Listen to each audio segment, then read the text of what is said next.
Putting my phone on Do Not Disturb and didn't realize I was already live. Hello, everyone. Hope you're doing well. Welcome to Cooped Up Live, should I say.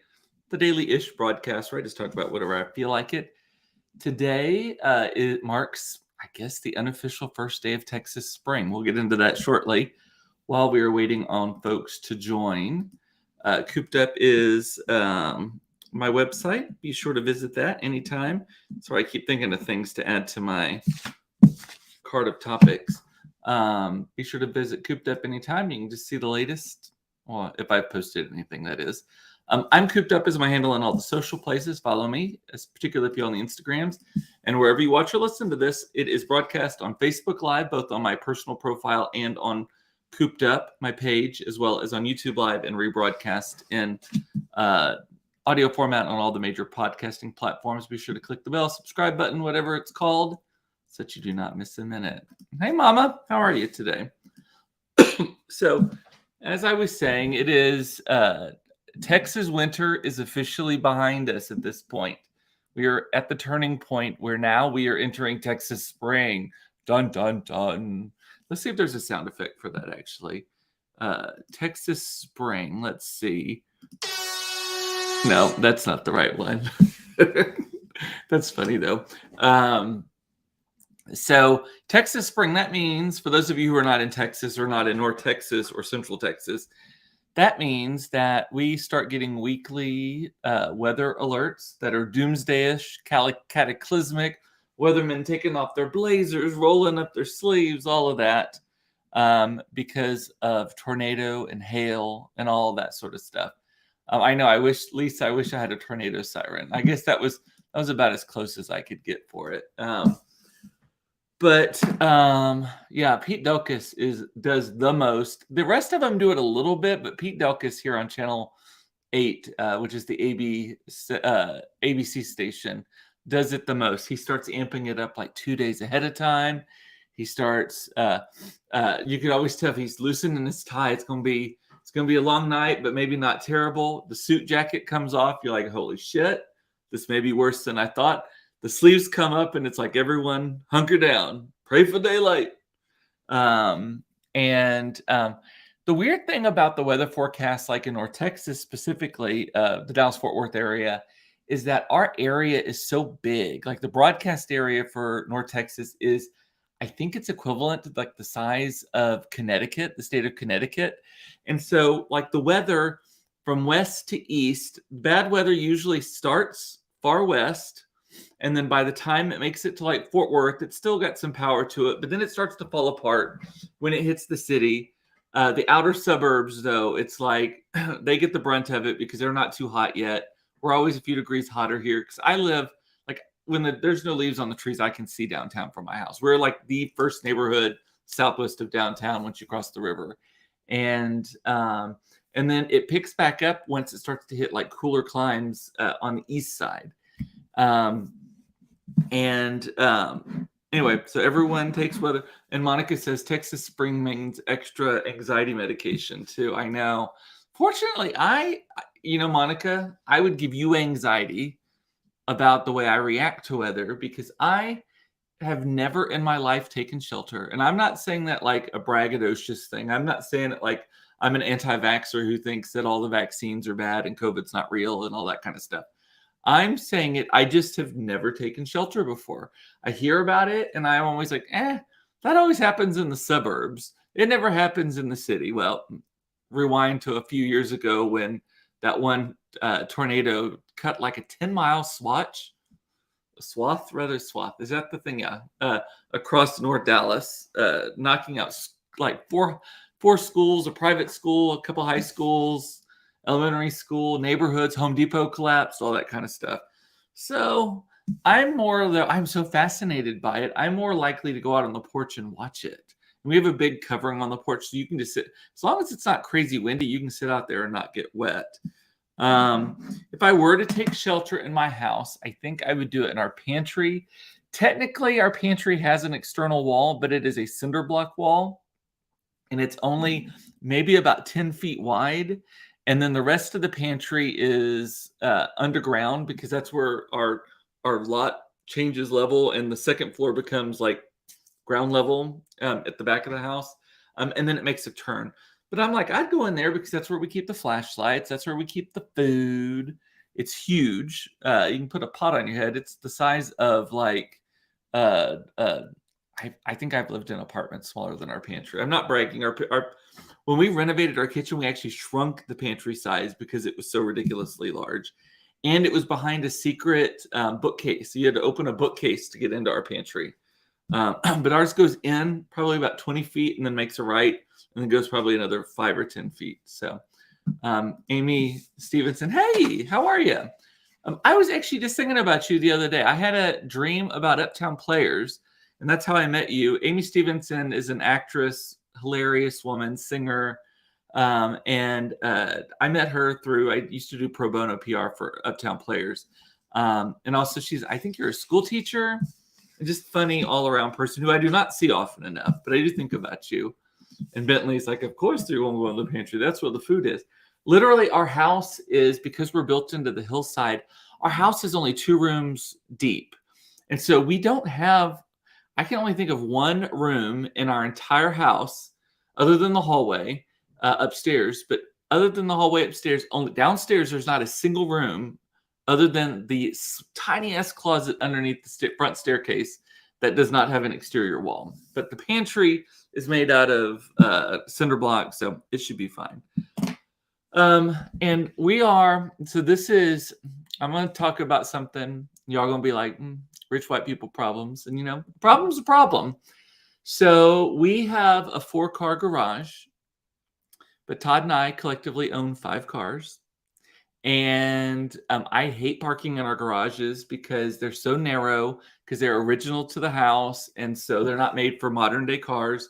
And so I let Todd park his 3 cars in the garage, and I leave my Jeep Wrangler in the driveway, and I leave my Range Rover in the driveway.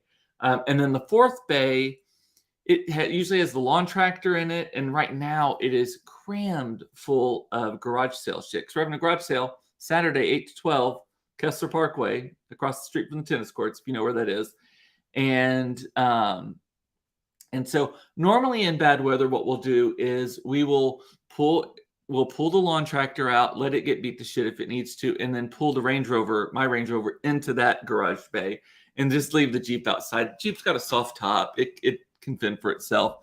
And but right now we have that garage that's full of a bunch of shit, which that's also just a stupid thing. It's full of like hundreds of dollars worth of stuff, but yet how much worth of cars are sitting in the driveway? It makes no sense whatsoever. But can't move it all, and we want to have the garage sale. So what I did is I went and got I have some spare comforters. I have an old comforter from like a bed in a bag from when I was in college still, that we just use it to cover shit and throw it in the back of our car when we're like hauling plants or whatever. The stuff I do in my Range Rover, like Todd gets so mad at me sometimes. I was with Monica one time when we went to Home Depot, and I came back with a Christmas tree sticking out the back of it, sap going everywhere. He was like, "You did what?" It was actually my kids who narked on me about it. But I have that blanket there. So I put the blanket over the car, closed it in the doors, put another comforter over the windshield, and I pull it as close to the house as I can. I'm like, you know what? That's probably going to be okay. But then I looked at the actual weather forecast, and I was like, ooh, they had updated it, and they're like, severe threat is actually over Dallas now too. Because for a while it was kind of in that like a C formation where there's the big C, which was not very bad, and that was the western area of the viewing audience, and then it went down to a medium C, and that was over Dallas and Fort Worth proper, and that was like kind of potentially dangerous, but not really. And then there was like the smaller deep red sea, which was like, yeah, bitches, you need to hunker down. Well, they've since expanded that red sea to be over Dallas. And I'm like, oh crap. So you'll probably see a photo on my Facebook of me with the blankets on the car and all that kind of stuff. I'm leaving it up. It's a good ad for our garage sale, but I've actually since moved the car. I was like, hey, Todd, I need you to get off your conference call. I need to take my car down to Sylvan 30, and I need to park it in their parking garage. I spend so much money there. if they don't let me park in the retail parking, I'm gonna be pissed off. So went and parked there. I think I've had every meal there every one meal a day there this week at least. So I'm good. Parked it there. Todd drove the Jeep down, picked me up. I was gonna walk back, but it's kind of starting to rain already, so he picked me up. But I did hear, like, if you have a hospital, so here's some pro tips for y'all. I've already gotten a ton of people texting. Hang on, and I just thought of something else too. If you have a shopping mall near you, like North Park or Valley View, why would I reference that? That's like on the edge of being torn down right now. It's been closed forever. The Galleria, any of those, that's possibly a good place to park your car and Uber home. Also, someone said go to the Methodist Hospital. So if you have a hospital close by, and just pay the day rate, the $20 day rate or whatever, park there. Then you're actually straight up legal. Like, you're not like bumming on somebody's property. Can't get towed because you paid for it. And then just take an Uber back or walk back or whatever. So, yeah. And Lisa's saying she doesn't even have a garage. I know. Winnetka Heights Neighborhood Association. Old world problems. Do they not let you build one, or you just not have one? Eric, who is an elementary school teacher, says dismissal at school today was bonkers. Took 50 minutes. Shit. Instead of the normal 25 because all aftercare was canceled. Ours was all canceled as well. Claire was not upset because she normally has tutoring after school. Monica said, do you remember when we were young when we saw the same commercial twice in a row? We would say a tornado was coming. I don't remember that, but that totally tracks. Like something stupid that we would say. And Amy's on their way to the pantry. Yes, come on over. We got plenty of room for you. I can't vouch for the quality of the food in there. So every once in a while, and we need to do it now, we will just clear out the whole pantry and go through all the food. And you know how they say, like, a goldfish grows to the size of its tank? Well, pantries do the same. Sometimes the shit that I find in there, I'm like, one, why did I buy this in the first place? Why did I buy fresh, like, not egg roll, but like for spring roll wraps? And why are they in the pantry? And if I bought fresh ones, why did I not use them immediately? Why are they in the pantry still? Expired as hell. Like, I bet if I went in my pantry right now, we would see, definitely, I guarantee you, we would see food that is from the before times, from before the pandemic. And sorry, I had some peanuts earlier. I got the peanut dust in my throat. But and I bet we would see food that has a date. I would say probably the oldest. It's definitely not from the 2000 a decade, but I bet we have food from like 2012 in there. I bet if I were to pick a number, I would say 2012. And that's disgusting to me, but it's probably fallen behind something and it's canned or it is something else. Hopefully it doesn't explode. One of my friends texted me because I posted about the covering the cars with blankets and then that we're having a garage sale. She texted me. She's like, based on you talking about your garage sale and Mason potentially going to public school, people are going to start wondering if y'all are having financial problems, Cooper. You better be careful. Which I just love people talking about me. So as Mae West used to say, it's better to be looked over than to be overlooked. Or I'd rather be looked over than overlooked. I think that's actually the quote. But yeah, I'm doing fine. We're doing fine. More than fine. Excellent. So thank you for everyone who watched yesterday's broadcast. I think it's already got like over 1,000 views or something crazy like that. Probably the most watched of all of them ever. And I've gotten a ton of text from people and messages complimenting me on the fact that Claire was not shy on it and that she engaged in the conversation, moved some answers through some sass, through some shade, all of that kind, like kept it going, kept it entertaining. I was very proud of her. I rewatched it because there were certain things I even saw in it that I guess I was so self-absorbed. I didn't realize that she had made these little side comments and such. So I was very proud of her for carrying her own and keeping it not just because here's the thing when you have a teenager or a preteen also is you cannot predict when they are going to be verbal. Like, you can go to the same restaurant you've been to once a week for the last 10 years, Gloria's, for example, or Taco Deli, or Cibo Divino, or something like that in our case. And normally I make them order for themselves. I'm like, you got to learn how to talk to other humans. You got to learn how to talk to other adults. And you have to know how to advocate for yourself too. That's a big lesson in our household. But we go there, and just all of a sudden one night they look at me and they're like scared to order. I'm like, what? Just order your fucking food. And the worst place it happens is at the TSA line. So you're trying to go through security at the airport, and because kids don't have IDs at this age yet, they'll be getting them soon, I guess. I guess with driver's license, maybe at 15.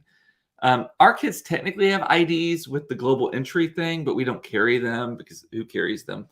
But we'll go, and they're like, "What is your name?" And the kids look at me, look up at me, and then look at the person all scared. And I'm like, bitch, I'm a large white man and you are a little Mexican girl. They are going to think that I am trafficking you. They're going to think I am stealing you. They're going to think that I have told you, like, say, this is your name, kid. This is all of that kind of stuff. Every fucking time. It's like, no. So I'm just going to, I may start just having her carry that global entry card instead. Eric is saying, you self-absorbed? I am not self-absorbed. I'm just very self-interested. I am my own favorite person. I'm the funniest person I know. That is actually not true. But yes, I have a great sense of self. Let's just put it that way. But anyway, so yesterday, update on Claire's birthday. So as we mentioned on the broadcast yesterday, the main thing that she asked for her birthday this year was cash. She didn't want anything else. She just wanted cash, and everybody obliged. So far, because I predict that there'll be some stuff trickling in later. Claire has gotten. Hang on. Let me do a sound effect here. Claire has gotten. No, that's the wrong one. No, that's also. Oh shoot. Claire has gotten $375.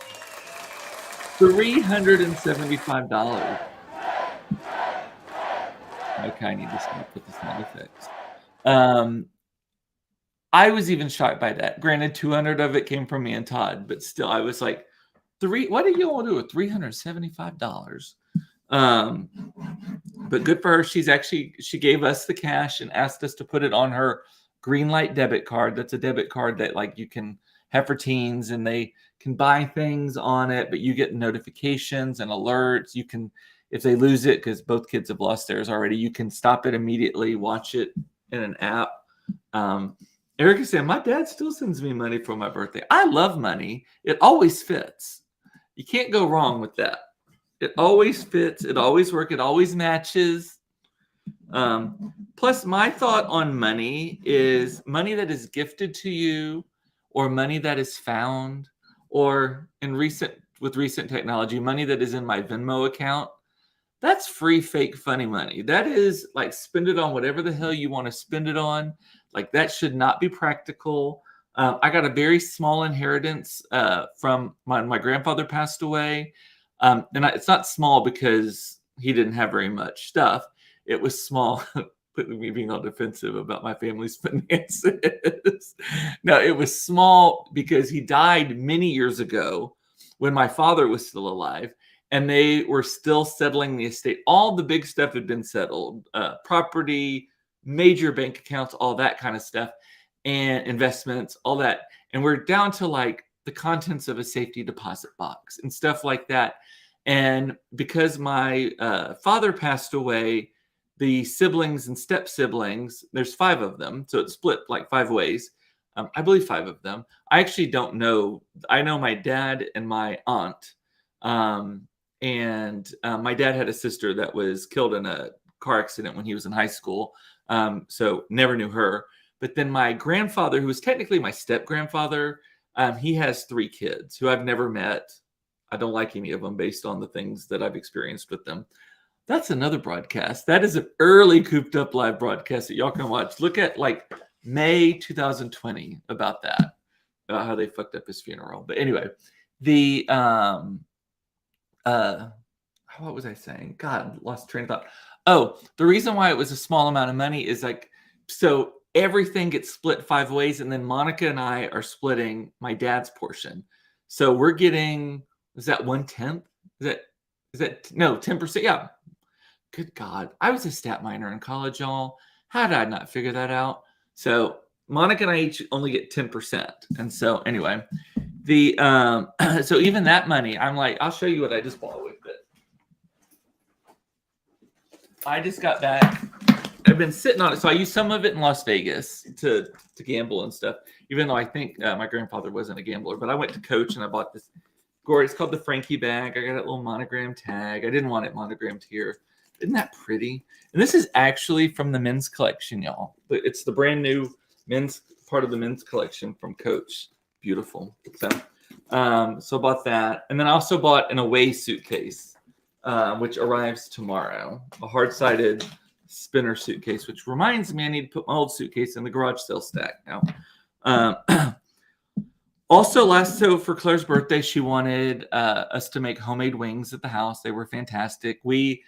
Instead of doing our normal things, we ended up rolling them in Hidden Valley Ranch dip. We have a shaker container of it, not just the packets. Oh my God, it was so good. Love it. And then she wanted to watch a movie last night, and so we let her pick. And she picked the worst movie in the existence of cinema, and I hate it. I hate it. I hate it. She picked a movie called A Dog's Purpose. That movie is a hate crime. That movie is the worst because it's actually not a terrible movie, but I hate it because I cry so hard at this movie. Have y'all heard of this movie, A Dog's Purpose? I know I've talked about it before. I've only seen it twice. Last night was the second time, and I already knew I didn't want to watch it, and I was trying to distract myself. I was playing video games on my phone. I was checking email. I was on Facebook, all this, and I still am like as part of it. So the premise of this movie, it has Dennis Quaid in it, which that part's not terrible. And it also has the hot kid from Riverdale who plays Dennis Quaid as a young person. So I don't mind that at all either. But the premise of this movie, oh, Eric, do not. I sobbed when I watched it on an air. Oh my God. That is literally the worst movie to watch on an airplane. There was some Jennifer Lopez movie that we were flying to San Francisco, and I watched it on the plane, and I thought it was going to be like this simple, light little, and I'm sure you thought with The Dog's Purpose, it was going to be this light, like animal movie. And then they sneak in this like adoption storyline and all that stuff. I am like on the airplane too. Not quite as bad as A Dog's Life, but yes. The mom is saying I could not watch that. Do not watch it. I say it is a hate crime on my sinuses. That's why she chose it. She loves to see you cry like a little bitch, Zach Hess. I always say that my kids' favorite show is watching me cry over any show that they're watching. So, like, they'll turn on the final episode of Schitt's Creek, or the proposal scene episode on Schitt's Creek, or the Simply the Best one, or the the guitar solo, Simply the Best one. Like, any of those bring me to tears. But yeah, that movie, Suzanne said, it's so sad Riley and I cried through the entire movie. Yes, that is so bad. Riley's getting his driver's license on Monday, hopefully. Well, good luck to you, and good luck to Dallas drivers. But this Dog's Life movie, the basis of this movie is you go through, like, this dog keeps getting reincarnated. And I don't know if they're saying, so do they never die? Like, is there never an end to the reincarnation? They don't answer that question. How exhausting that must be. But it shows you how this one personality dog, is reincarnated over and over and over again. Well, you know what has to happen to be reincarnated. You have to die. So you effectively see this dog die, I believe, 8 times through the course of this movie. And there's a couple of them. A couple of them, it's like real quick, like born, run over. There's one born, freezes to death or something. One born gets euthanized at the pound, that kind of thing. But there's like 2 specific notes. Is it 3 or yeah? It's 3 specific storylines in it that are longer, and the dog dies, and oh my god! Like even now, I'm like starting to get verklempt talking about it. So. And again, I actively was avoiding watching the movie. I was only sitting in the room, and I'm still like snot running. I had to go get a Kleenex, like blow my nose, like comedy style. It was terrible, terrible. I do have a question about the movie, though. Any of you who've seen it more than once, or just remember the storyline? So, does dog reincarnation only happen within like a 10-mile radius? Because that's the weird thing in this movie. And spoiler alert, I'm about to tell you some spoiler shit. First of all, the dog dies a lot, but I already spoiled that part. But he comes into Dennis Quaid's life twice. When Dennis Quaid was a young person, he comes, and then he dies when Dennis Quaid's character, who is that other kid, is in college, and that's like the big cry. And then he comes, and then he goes to like some college girl's life, and then he gets reincarnated again, and maybe a couple of other times, and then he comes back to Dennis Quaid and the girl that he was in love with, and I'm like, what are the chances? So what are the chances that the dog would get reincarnated so close that he could walk to the place where he lived before? And I'm not talking walk like Hambone and Hilly walk. I'm not talking walk like the Great Journey walk, like where they get lost in Sacramento and they walk back to Chicago. I'm not talking about that. I'm talking about like literally was on one side of the field and it walks into the field. It's like, oh, this smells familiar, and then keeps going. Like that's my question about that movie. Anyway, don't watch it. It's terrible. Terrible, terrible. Well made, beautiful, but it is a hate crime on your emotions. Anyway, and here's the thing. I don't even really like animals that much. I've always had animals. There's been other than actual college, I don't think I've ever not had a pet of some sort. And the couple of years out of college, like what I only got, so I've always lived with somebody else when we had an animal, though, too. I've never had an animal independent of living with somebody else. So, and I like our dogs, but our dogs are dogs. Like I love on them. I will be upset when they die. I do have framed pictures of our old Chihuahuas that are in the dog's room right now. Our dogs have a fucking room that I built for them, like a pen. So they're treated well. They go on RV trips. They get groomed, all that kind of stuff. But they are not my fur babies. They are not my children. I grew up in the country for much of my life. There's a cycle of life. Every animal is going to die, hopefully before the human does, and all of that, right? Hell, half of my animals, I think, as a kid, they were like, oh, they were put down. You know what put down means? It means they were taken behind the barn and shot. That is what I have. I could probably count on both hands and still have animals left over to count how many pets when I was a kid were dragged behind the barn and shot because they were getting old or lost their mobility or whatever like that. And I don't think until recently, like I think our Chihuahuas, those might have been the only animals I've ever owned in my life that humans own animals, by the way, that died of natural causes. I think every other animal I've had has either been killed by a car, run over, bitten by something, eaten, or like whatever, or shot in the head behind a thing. And Eric said, or knocked in the head with a ball peen hammer. Yes. Oh, we even had, I think at one point someone took a shovel and just sliced the head off, like a flathead shovel, and sliced the head off a small animal. Or that might have been what we did to possums when they were like, I don't remember. I never did it personally, but I know that it had happened. Eric is saying, what is Hambone and Hilly? Hambone and Hilly is a movie from our youth that is about, I think it's a dog and a cat, and I think the dog is Hambone and the cat is Hilly, I believe. And it's one of these like where the dog and the cat get abandoned or accidentally lost, and they somehow walk across the whole fucking country and find their way back home, and everybody's waiting for them, and they surprise the kid and everyone cries and all that kind of stuff. It's like one of these Great Journey kind of movies.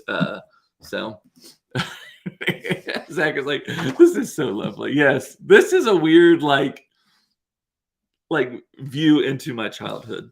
So and the only I'm hit time. The only thing else I have left on my card is an update on Mason's school stuff. So Dallas Public Schools yesterday announced the results of all of, if you applied to magnet schools or international baccalaureate schools or any of the like super special programs. Not like this the going to your neighborhood school, but anything that you had to apply to, interview for, test for, give a presentation for, all that kind of stuff. They announced the results yesterday. And you have to rank order the ones, and you get to pick which ones you want. You only do a certain number of a certain kind and all that stuff. Well, Mason got a placement offer, which we've accepted. It doesn't mean he's going there, but we've accepted it just to put a pin in it. At Hillcrest High School in their International Baccalaureate program, so the IB program. And he is on the wait list at number 17 for Woodrow Wilson High School, which is also a IB program. And that's the one that's super popular. It still clear as mud to me how the whole lottery system works. Like you take tests, and I think a certain number of kids are admitted, like a small percentage, like 25% are admitted based on actual like rank merit, like the smartest kids. And if they picked it, then a match made in heaven kind of thing. And then the rest, I think, are a lottery, like draw your name out of a hat based on where you live. So like the Sunset High School feeder pattern, which is where I am in, or if you're in the Woodrow Wilson or you're in the Adamson or whatever, like they are all allotted based on their proportion of students to the overall students in the district, that number of slots. So anyway, so he is definitely, we have a backup. And the next Friday the 10th at 4 p.m., very specifically, all of the private schools in North Texas alert people about their recommendations. So anyway, and if he gets into any of the private schools, that decision's made pretty much. But still very proud of him for getting into the Hillcrest IB program. Thank you, Zach. Great job. Fantastic, Mason. That wasn't me making fun of you. I just was saying it in a voice. So if you happen to know how the lottery system works for those programs, I would love the insight. Just DM me or text me if you have my text. So alrighty, and Hambone and Hilly did not make it to Holstein, Iowa. Well, they probably passed through. They didn't stop there. Maybe that's why. Alrighty, well, with that is it for today. And again, I'm a little over time. Hopefully the storms are supposed to roll through, I think, between 6 and 8 here. So cross your fingers for all of us. I think Central Texas I think it's a really long storm line. I think Central Texas is getting them too. So Eric is saying my third grade teachers and I were surprised who didn't get selected for Vanguards next year. We know next to nothing about the lottery system. Yeah, I don't know either.